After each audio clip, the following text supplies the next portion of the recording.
Tonight, far-right Tennessee Congressman Andy Ogles is proposing a major overhaul of the U.S. immigration system. His goal is to repeal a decades-old policy that prioritizes family ties and skilled workers. Now, in pursuing this legislation, Ogles has resorted to repeated anti-Muslim attacks and has called into question some of the foundational principles of our democracy. News 2's Kelly Milan spoke with the congressman about his proposal tonight.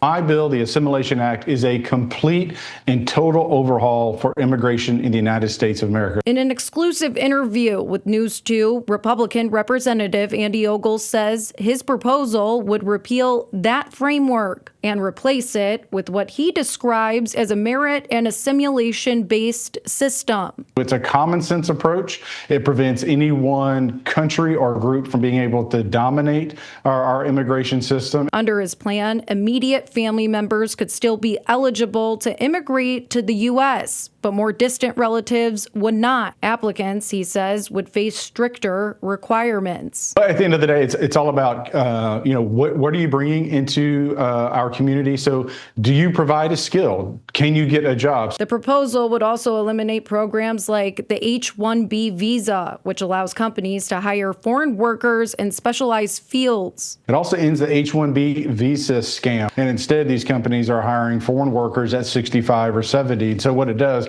it protects the American workers. Ogles argues the system places too much strain on taxpayers, pointing to welfare usage among some immigrant groups. When you have 70-80% of Somalians across the country are on welfare, that's a problem. Ogles has taken an increasingly hardline approach on immigration since President Donald Trump took office. Recently, the congressman came under fire after tweeting, "Muslims don't belong in American society," prompting backlash from Democrats and community members. Now, Ogles faces an official reprimand, censure, in the House. Think about what's happened over the last 3 weeks.